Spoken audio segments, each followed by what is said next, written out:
हम लोग कौन सा पानी पीते हैं? आप जितना हैंडपंप से निकाले हैं सब कौन सा? आज जो खरीद के पानी पी रहे हैं वो भी क्या है? आप पोखरा में से जो पी रहे हैं वो भी क्या है? यही वजह है कि जब आप ये वाला पी लेते हैं ना, अलग अलग टाइप का प्रॉब्लम आता है। कभी टाइफाइड होगा, कभी बीमार पड़ेंगे, कभी बाल झड़ेगा। केवल H2O पियेंगे तो फिर शरीर में न्यूट्रिशन की कमी हो जाएगी। और विराट कोहली जो पानी पीते हैं 600 रुपये लीटर, देखिएगा RO वाटर में एक लाइट जलते रहता है जिससे पानी होकर गुजरता है, ब्लू कलर का वाइट जलता है, वो UV रेज है। UV रेज से होता क्या है?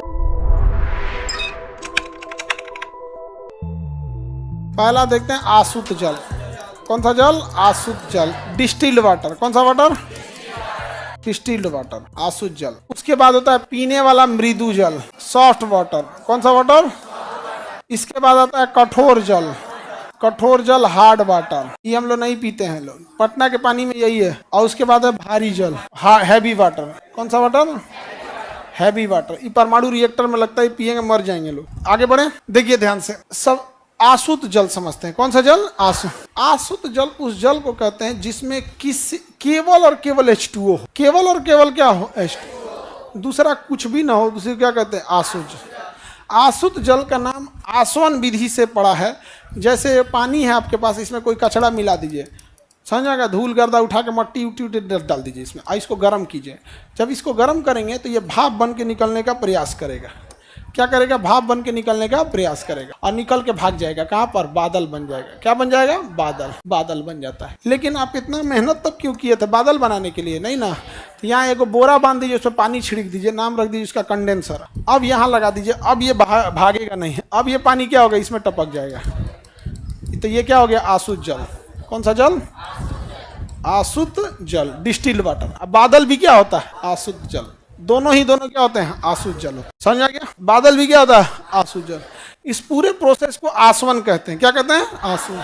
आसवन विधि, पूरे विधि को आसवन। इस आसवन विधि से मिलने वाला पानी आसुत जल, अंग्रेजी में डेस्टिलेशन प्रोसेस। और जो पानी मिलेगा डिस्टिल्ड वाटर। तो वर्षा का जल भी क्या है? आसुत जल। और जो हम लोग यहाँ पाए हैं ये भी क्या है? आसुत। इसमें खासियत ये होती है कि जब पानी को आप 100 डिग्री सेल्सियस पे गर्म करते हैं तो इसके अंदर कोई भी कचरा नहीं जाएगा, केवल और केवल क्या जाएगा? H2O जाएगा। सारा कचरा नीचे पेंदी में बैठ जाएगा। इसलिए आप देखिएगा, पानी खौलाइएगा ना, आप घर पे पानी खौला के देखिएगा, अभी ना कि एक पतीली ले ले, कुल गैस से खत्म कर देगा।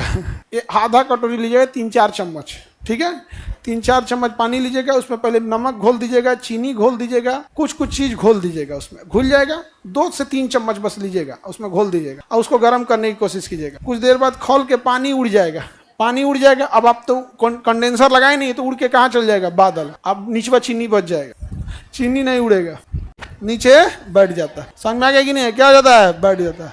ये आसुत जल समझ में आ गया? किस विधि से मिला? कौन विधि से? आसवन। यहाँ देखो बाबू, ये है आपका बादल, ठीक है। बादल में भी आसुत जल होता है, वो एकदम शुद्ध होता है। लेकिन जब बारिश होती है ना तो रास्ते में धूल कण बहुत ज़्यादा होते हैं। ये धूल कण ना उसमें गंदगी मिला देते हैं। अदरवाइज में वर्षा का जल भी शुद्ध होता है। तो ज़्यादा शुद्ध कौन जल? आसुत जल। आसुत जल में कोई बाहरी पार्टिकल नहीं होता है, 0 पार्टिकल पर मिलियन। यानी इसका 1 मिलियन कर लेंगे तो उसमें एक को कुछ मिलने वाला नहीं। लेकिन वर्षा का जल जो हो जाता है 250 ppm हो जाता है। कितना हो जाता है? पार्टिकल पर मिलियन, पार्टिकल पर मिलियन। तो वर्षा का जल शुद्ध होता है? नहीं होता है। और सबसे वर्षा का जल अगर 3-4 दिन से लगातार बारिश हो रही है तो थोड़ा बहुत शुद्ध मिल जाएगा। लेकिन अगर पहली बरसात है ना, साल भर का कचरा आपके देही पे पोतेगा। वो गांव के इंसान से मिलिएगा, गांव के आदमी से मिलिएगा तो वो कहेगा कि बाबू बरसात में नहाए हो तो घरे आके नहा लो, क्योंकि उन्हें पता है कि आप नेचुरल नहा रहे हैं। जिनकी एरिया में पहाड़ी क्षेत्र है वहाँ थोड़ा सा बरसात में नहाने को अवॉइड कीजिएगा, क्योंकि बिजली गिरता है। समझ में आया कि नहीं आएगा? अब बादल अगर तड़प रहा है तो ढेर नहीं नहाइए। नहीं समझ में आ गया? नहीं तो फिर गिर जाएगा बिजली तो दूसर को ही नहवाएगा। फिर जो मर जाता है उसको दूसर को ही नहवाता है। हम जो पीते हैं वो 150 ppm पीते हैं, क्योंकि हम आंसू जल नहीं पीते हैं। हम आंसू जल नहीं पीते हैं, हम उसके साथ और भी चीज भी करते हैं। आगे बढ़ जाएं तो बताइए, आंसू जल समझ में आ गया? आंसू जल का यूज होता है दवाओं के को पंछुछुर करने के लिए। जैसे कोई दवा है, ठीक है, तो जो दवा को लिक्विड वाइल में बना देता है उसका खराब होता है थोड़ा सा जल्द, और कुछ पाउडर फॉर्म में रहता है, वो बड़ी लंबा चल जाता है। समझ में आ गया कि नहीं? तो पाउडर फॉर्म में जो दवा है उसमें फास्फोरस है कि पोटेशियम है कि सल्फर है, आयरन है, क्या है उसमें। अब आप उसमें वर्षा का जल मिला देंगे, अब वर्षा के जल में कार्बन भी मिला है, ग्रेफाइट भी मिला है, कुछ से कुछ मिला है, तो रिएक्शन कर देगा दवा को। दवा का केमिकल बैलेंस नहीं बिगड़ना चाहिए। तो डॉक्टर किस जल का यूज करेगा? आसू जल। आसू जल में केवल H2O है, इसका अन्य कोई केमिकल नहीं है। वो एगो देखिएगा ना, इंजेक्शन में इतनी चूंकि ले रहता है डॉक्टर, उसमें से पानी भरता है, फिर सीरिया में पानी भर के ऐसे से मिला के फिर क्या होगा, लगा देता है इसे लड़ाम से। आपका अगर कोई कट उठ गया है तो धुलने के काम में कौन आता है? आसू जल। समझ में आ गया? नहीं पी भी सकते हैं, लेकिन पीने से कोई फायदा नहीं हो। आसू जल का यूज समझ में आ गया? आसू जल अगर हम पियेंगे तो क्या बीमार पड़ जाएंगे? लेकिन हमारे शरीर में जब हम पसीना निकलता है तो आप देखिएगा, पसीना केवल पानी नहीं होता है, पसीना के साथ साथ सोडियम भी आता है, वाइट जमा हो जाता है, कैल्शियम भी आता है। तो हमारे पसीना से तो इतनी चीजें निकल रही हैं, और केवल H2O पिएंगे तो फिर शरीर में न्यूट्रिशन की कमी हो जाएगी। इसलिए हम कुछ अच्छे चीजों को इस पानी में मिला देते, कुछ अच्छी चीजों को मिला देते हैं। पानी में क्या मिला देते हैं? अच्छी चीजें, जैसे कैल्शियम, सोडियम, मैग्नीशियम, कॉपर, ये सब कुछ अच्छी चीजों को क्या करते हैं हम लोग? मिला देते हैं। तो ये कौन सा जल हो जाता है? सॉफ्ट वाटर हो जाता है। इस सॉफ्ट वाटर में चूंकि आपने कई अलग अलग प्रकार का मिनरल मिला है, क्या मिला है? इसलिए इस वाटर को हम लोग कई बार मिनरल वाटर भी कहते हैं। सॉफ्ट वाटर को या मृदु जल को कई बार हम लोग क्या कहते हैं? Mineral water. तो बताइए हम लोग कौन सा पानी पीते हैं? आप जितना हैंडपंप से निकाले हैं सब कौन सा है? आज जो खरीद के पानी पी रहे हैं वो भी क्या है? आप पोखरा में से जो पी रहे हैं वो भी क्या है? मिनरल। उसमें अच्छे मिनरल भी है और खराब मिनरल भी है। जब केवल अच्छे मिनरल मिले हो तो मृदु जल, अच्छे मिनरल और खराब दोनों मिले हो तो कठोर जल। तो हैंडपंप से जो अभी आप पानी पी रहे हैं उसमें अच्छे मिनरल भी हैं और खराब मिनरल भी है, तो कौन सा जल हो गया है? कठोर। लेकिन अगर आपका हैंडपंप बहुत गहराई तक नीचे गया है तो उसमें केवल अच्छे मिनरल मिलेंगे, तो वो कौन सा जल हो गया?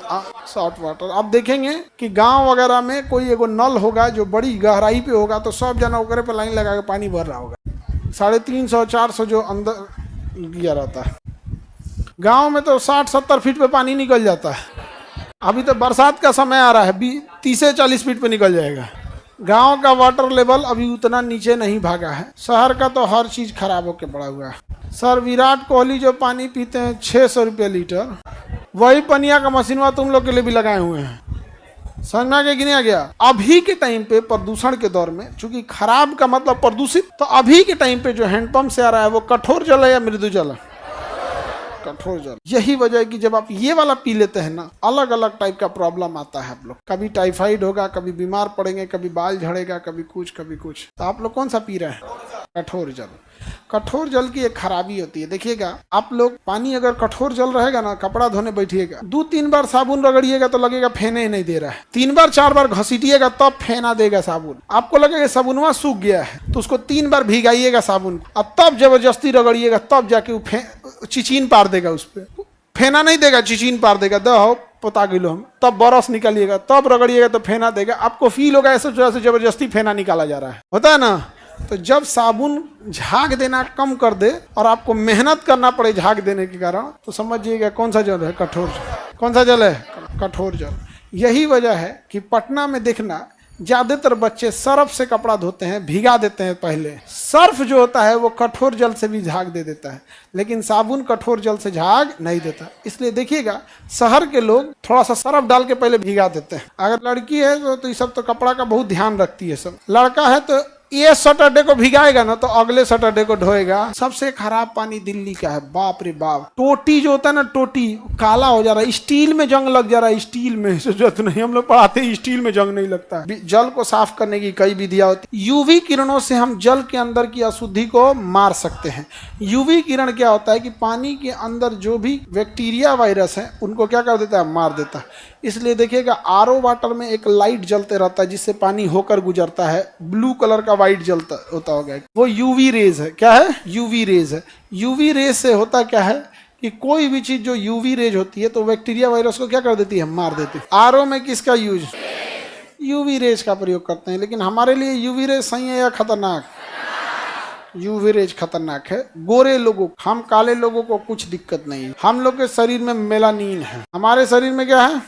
मेलानीन। मेलानीन वालों को यूवी रे से कोई दिक्कत? भैंस मरेगी? भैंस को कोई दिक्कत नहीं होगा, भैंस मजबूत होते हैं। बताइए तो आप लोग, भैंस को कोई दिक्कत होगा? इन सबको क्या बुझा है? अब देखिए, पानी को साफ करने की हम विधियां आपको पढ़ा चुके हैं। ये बताइए, आसवन विधि पढ़ाए कि नहीं?